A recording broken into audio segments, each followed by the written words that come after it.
नमस्कार, आपका बहुत बहुत स्वागत है। मैं हूं अभिषेक तिवारी। खबरों का रुख करेंगे। देश में चुनावी समर का महाभारत जारी है। आरोप प्रत्यारोप के बीच राजनीतिक दलों के अपने वोटरों को सहेजने संवारने के लिए हर संभव कोशिश की जा रही है। नेता लोकसभा में जाकर स्थानीय समस्याओं के इतर हवाई बातें कर रहे हैं, तो रोजी रोटी, कपड़ा, मकान, सड़क, रोजगार के मुद्दे मानो इस देश में खत्म ही नहीं हो रहे हैं। कोई संविधान बचाने का नाम ले रहा है तो कोई वोट मांग रहा है, कोई विकसित भारत के नाम पर तो कोई धर्म के नाम पर। इसके इतर नेताओं की ताबड़तोड़ जनसभा और रैलियां लगातार जारी है। आज बीजेपी के राष्ट्रीय अध्यक्ष जेपी नड्डा चित्रकूट और फतेहपुर में जनसभा करेंगे, जहां इसके साथ ही प्रदेश अध्यक्ष भूपेंद्र चौधरी भी मौजूद रहेंगे। तो वहीं सीएम योगी आदित्यनाथ और सीतापुर और लखीमपुर के दौरे पर रहेंगे। बीएसपी चीफ मायावती आज अखिलेश यादव के खिलाफ कन्नौज में हुंकार भरेंगी, तो अखिलेश यादव लखीमपुर खीरी और बहराइच में जनसभा करेंगे।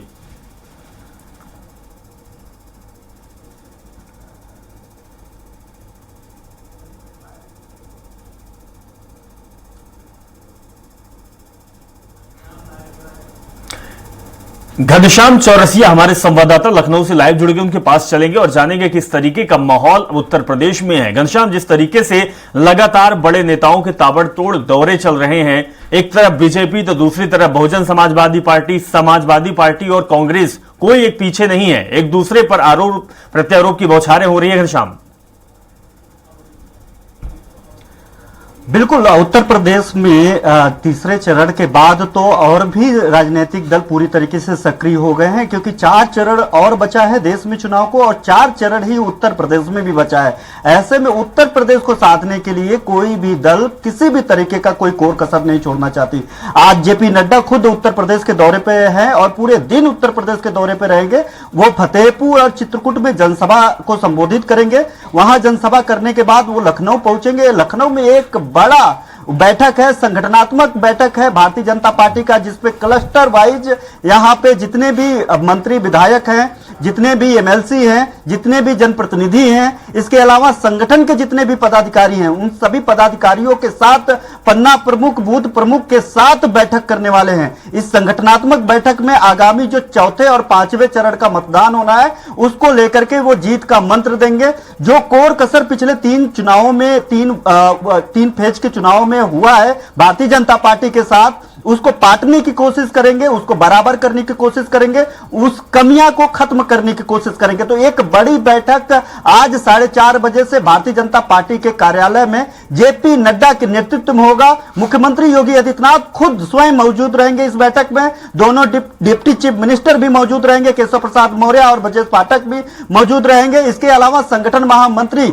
और प्रदेश अध्यक्ष सहित तमाम जो केंद्रीय नेतृत्व है उसके संगठन के भी लोग रहेंगे, प्रदेश नेतृत्व के संगठन के भी लोग रहेंगे। भारतीय जनता पार्टी पिछले 3 चरण के चुनाव को लेकर के जो समीक्षा की है, उस समीक्षा के बाद उस सक्रियता उत्तर प्रदेश में और भी बढ़ाने जा रही है। लगभग 300 से ज्यादा जनसभाएं अब उत्तर प्रदेश में आगामी चौथे और 5वें चरण के लिए जनसभाएं, रोड शो और तमाम तरीके की जो नुक्कड़ सभाएं, कार्यक्रम इनके हैं वो करने जा रही है। यानी अब यहां पे जो है ताबड़तोड़ रैलियां देखने की मिलेगी। इसके इतर जो विपक्षी दल है वो भी किसी भी तरीके की कोई कमतर आंक नहीं रहा है, और कमतर तो अब भारतीय जनता पार्टी भी नहीं आंक पा रही है, क्योंकि जिस तरीके से पिछले 3 चुनावों में कम वोटिंग हुई है, उसका सीधा नुकसान भारतीय जनता पार्टी के साथ साथ ये माना जा रहा है कि विपक्षी दल को भी कई जगह हो रहा होगा, क्योंकि इसमें कई जगह ऐसा है जहां पे बहुजन समाज पार्टी ने ऐसी प्रत्याशी उतार दिया है, कहीं भारतीय जनता पार्टी के लिए वो प्रत्याशी सांसद बनकर के खड़ा हो गया है,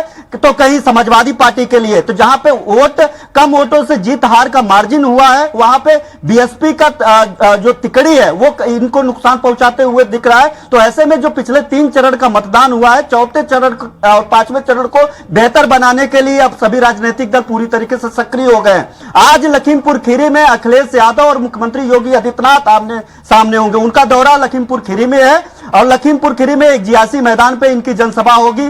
धौरहरा में मुख्यमंत्री योगी आदित्यनाथ की जनसभा होगी। अखिलेश यादव बहराइच भी जाएंगे, बहराइच में भी जनसभा करेंगे। और इसके अलावा अगर हम बात करें तो बीएसपी चीफ मायावती का, वो कन्नौज में अखिलेश यादव के खिलाफ हुंकार भरते हुए दिखाई देंगी। और जिस तरीके से पिछले 1 हफ्ते से चुनाव प्रचार की बात करें तो बीएसपी का ऐसा लग रहा है, ऐसा प्रतीत हो रहा है, वो बीजेपी से ज्यादा अब समाजवादी पार्टी से लड़ते हुए दिखाई दे रही है, समाजवादी पार्टी के प्रत्याशियों से लड़ते हुए दिखाई दे रही है। तो ऐसे में आज बीएसपी चीफ मायावती कन्नौज दौरे पे रहेंगी और वहां पे एक लंबा जो है उनका जो कार्यक्रम शेड्यूल है वो काफी देर तक का है। जाहिर बात है कि लंबा भाषण देते हुए वहां पे दिखाई देंगी। तो आज हम आपके पास वापस लौटेंगे। हमारे साथ दो संवाददाता जुड़े हुए हैं, प्रभाकर शर्मा जुड़े हुए हैं और तारिक अहमद जुड़े हुए हैं। लखीमपुर खीरी में जनसभा होनी है, वहां प्रभाकर लगातार हर अपडेट आपको देंगे। इसके साथ ही बहराइच से तारिक अहमद भी जुड़े हुए हैं। तारिक, सबसे पहले आपके पास आऊंगा। मंच सजा हुआ है, पीछे आपकी तस्वीर दिख रही है, किस तरीके का माहौल दिखाई दे रहा है और लोगों की भीड़ क्या जुटनी शुरू हो चुकी है? है और जो है चुनावी मौसम में गर्मी और बढ़ गई है। यहाँ पर जो है सुबह से लोग आने शुरू हो गए हैं, जबकि अभी जो है कुछ देर लगेगी अखिलेश यादव को पहुंचने में। लगभग 12 बजे के बाद तक पहुंचेंगे, लेकिन जनता और समाजवादी पार्टी के कार्यकर्ता आना शुरू हुए हैं। पीछे मध्य बिल्कुल आधे घंटे कर चुका है और यहाँ पे वो अपनी ताकत भी दिखाना चाहती है। समाजवादी पार्टी ताकत जो लोगों की दिखाई जाती है। अभी यहाँ पे जो समाजवादी पार्टी के प्रत्याशी है रमेश गौतम और कैसरगंज से जो प्रत्याशी है भगत राम मिश्रा, दोनों की को लेकर यहाँ पर अखिलेश यादव जो है उनके वोट के लिए समर्थन मांगेंगे और उनके वोट के लिए अपील करेंगे और आप विपक्ष को जो है यहाँ से कड़ी चुनौती भी देंगे यहाँ पे अखिलेश यादव। हाँ बिल्कुल तारीख, तो तस्वीर में दिख रही है कि इस तरीके से मंच में लोगों को उत्साह दिखाई दे रहा है। प्रभाकर, आपके पास आएंगे। प्रभाकर, किस तरीके का माहौल है जहां पर आप मौजूद है, जहां पे कार्यक्रम होना है, और क्या कुछ प्रतिक्रियाएं लोगों की मिल रही है?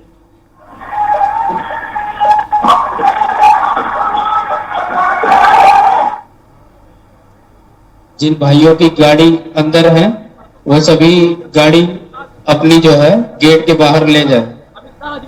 विशाल जनसभा किया था आज ताबड़तोड़ दो जनसभाएं। जिनकी गाड़ी फील्ड में है वो अपनी गाड़ी गेट से आते वीआईपी ग्राउंड में जनसभा करेंगे। इसके बाद सत्ता विधानसभा में जाएंगे, जहाँ पे धौरहरा लोकसभा के लिए अपने प्रत्याशी आनंद भदौरिया के लिए जनसभा करेंगे। तो वही लखीमपुर खीरी में उत्तर कोरमा के लिए जनसभा करेंगे और जनता से वोट की अपील करेंगे। और वही योगी आदित्यनाथ पहले जनसभा गोला में करेंगे, 12 बजे पहुंचेंगे। इसके बाद 1 बजे लगभग मोहम्मदी में जनसभा करेंगे और मोहम्मदी में धौरहरा लोकसभा से प्रत्याशी रेखा वर्मा के लिए उतार भरेंगे। तो वही लखीमपुर खीरी के गोला में अजय मित्र प्रेमी जो केंद्रीय गृह राज्य मंत्री है उनके लिए उतार भरेंगे। फिलहाल यहाँ पे 1 बजे अखिलेश यादव का हेलीकॉप्टर लैंड करेगा और जनता की जो भीड़ है वो इकट्ठा होनी शुरू हो गई है। मंच सज गया है, पूरी तैयारियां हो गई है, पुलिस की चाकचौबंद व्यवस्था है। तो वही जो है योगी आदित्यनाथ के सभा में भी पूरी तैयारियां पूरी कर ली गई हैं और योगी आदित्यनाथ का जो हेलीकॉप्टर है वो 12 बजे लैंड करेगा गोला में राजेंद्र गिरी स्टेडियम में। वहां पे जनसभा होगी, वहां भी तैयारियां पूरी कर ली गई हैं। हम इस समय अखिलेश यादव की जनसभा में है, जहाँ पे जनता आनी शुरू हो गई है और अखिलेश यादव जो है 1 बजे यहाँ पे उनका हेलीकॉप्टर उतरेगा। अब काफी भीड़ भाड़ का माहौल है। अब सारे प्रत्याशियों ने अपनी ताकत झोंक दी है और जनसभा जो है वो उनका दौर जो है और तेजी से हो गया, क्योंकि 13 तारीख को मतदान होना। 13 तारीख में अब समय नहीं बचा है, बहुत ही कम समय है। 10 तारीख तक समय है, 10 तारीख के बाद चुनाव प्रचार बंद हो जाएंगे और 13 तारीख को मतदान होगा। लेकिन ये देखने वाली यही बात होगी इसके सर पे जीत का ताज बनेगा, वो तो जनता ही तय करेगी। जी बिल्कुल प्रभाकर, तो मंच सजा हुआ है, नेताजी का इंतजार है, लोगों का जमावड़ा होना शुरू हो चुका है और कुछ ही समय बाद भाषण दिया जाएगा। लेकिन घनश्याम, बात यह है कि जिस तरीके से बड़े नेताओं के दौरे चल रहे हैं, हम अमूमन देखते हैं कि लोगों के जनहित के मुद्दों की बात होती है, लेकिन जनहित के मुद्दे कोसों दूर चले गए हैं। इस समय जो मुद्दे देश में हावी हैं वो कुछ अलग ही रुख अपना रहे हैं, बहुत दूर चले गए हैं। जो लोगों की समस्याएं हैं, चुनाव होता है, लोकसभा चुनाव जो 5 साल की तस्वीर और तकदीर बदलने का चुनाव होगा, कमान किसको दी जाएगी जनता तय करेगी। लेकिन जनता की और आवाम की आवाज, उनकी बुनियादी आवश्यकताएं कोसों दूर होती जाती है। केवल ऐसा लग रहा है कि गुमराह करने के लिए इस तरीके के मंच सजते हैं, भाषणबाजी होती है और मुद्दे कोसों दूर लोगों से दूर चले जाते हैं, जिनका कोई ताल्लुकात, कोई सरोकार नहीं होता। घनश्याम, बिल्कुल निश्चित तौर पे पहले जिस तरीके से चुनाव होते थे, हम लोग आर्काइव में जब देखते हैं वीडियो की किस तरीके से भाषण हुआ करते थे, पहले के नेताओं का किस तरीके से वोट मांगने के लिए जाते थे, किस तरीके से वो भाषण से लोगों को रुझाने की कोशिश करते थे, वादे कैसे होते थे, उनके दावे कैसे होते थे, कैसे सत्ताधारी दल को विपक्षी घेरते थे, विपक्षी दल को नहीं आने का कैसा दावा करते थे सत्ताधारी दल। ये इन सब बातों से इतर की स्थितियां बन गई है। रोजी रोटी, कपड़ा, मकान, सड़क, रोजगार, विकास, ये सब सारी बातें महज एक जुमलेबाजी जैसी बन करके रह गई है। आजकल के जो चुनावी पैटर्न है वो जो देखने के लिए मिल रही है, लगातार इनके दौरे तो बढ़ रहे हैं, लेकिन वहां पे देखा जाए तो किसी न किसी जो इनके भाषण हो रहे हैं वो इन विकास और इन सब सारी बातों के इतर जो बातें हो रही हैं, किसी बयानबाजी पे बातें हो रही हैं। सारी भाषण अगर 1 घंटे का कोई नेता देता है, उसमें 1 घंटा में 45 मिनट इस बाबत बात करता है कि उन्होंने क्या बोला, उन्होंने किस तरीके से बोला। और सबसे बड़ी बात है कि जिसका जिक्र अभी आपने किया अभिषेक जी कि लगातार वोट प्रतिशत कम हो रहा है कई, और उत्तर प्रदेश में सबसे तीसरे चरण में अगर 11-12 राज्यों की बात करें जो तीसरे चरण में 93 सीटों पर मतदान हुआ, उसमें सबसे कम अगर कहीं वोटिंग हुई तो उत्तर प्रदेश। और पूरे देश भर में अगर सभी दलों का किसी की कहीं पे नजर है तो वो उत्तर प्रदेश है। जब सभी दलों की नजर उत्तर प्रदेश पे है, उसके बावजूद उत्तर प्रदेश में सबसे कम वोटिंग हो रही है, तो आप समझ सकते हैं कि इनकी सक्रियता और जनता के बीच जो कनेक्टिविटी है कितना गैप और कितनी मार्जिन पैदा कर रही है। यह तो एक पहली बात हो गई। दूसरी बात यह कि इतनी मतदान कम क्यों हो रहा है, सबसे बड़ी बात है कि जब भी नेता आजकल जब मंचों से हुंकार भर रहे हैं, बातचीत कर रहे हैं, तो जनता से कनेक्टिविटी करने के लिए एक मीम्स की तरह बात कर रहे हैं, एक ट्रोलिंग की तरह बात कर रहे हैं, एक जमीन पे बात करते हुए कोई भी नहीं दिखाई दे रहा है। और दूसरी बात यह है कि तमाम तरीके के फ्री की बात है कि अगर सत्ता में बीजेपी आई तो वो क्या फ्री में देगी, सत्ता में इंडी गठबंधन आई तो वो क्या फ्री में देगी। जाहिर बात है अब जो जनता है अब ये जान गई है कि अगर ये आए तो हमको ये मिलेगा, अगर वो आए तो हमको वो मिलेगा। और नतीजा ये है कि अब वो बाहर निकल करके वोट डालने के लिए भी नहीं जा रहे हैं। तो ये बहुत सारे कारण हैं जहां पे ये अगर जमीनी बातें अगर नहीं हो रही है तो उसके पीछे ये कम जो वोटिंग हो रही है, वोट प्रतिशत में कमी देखी जा रही है, लोगों की राजनीति में सक्रियता कम होते जा रही है, लोग सोशल मीडिया पे तमाम तरीके की बातें कर रहे हैं, तमाम लोगों को घेरने की कोशिश कर रहे हैं।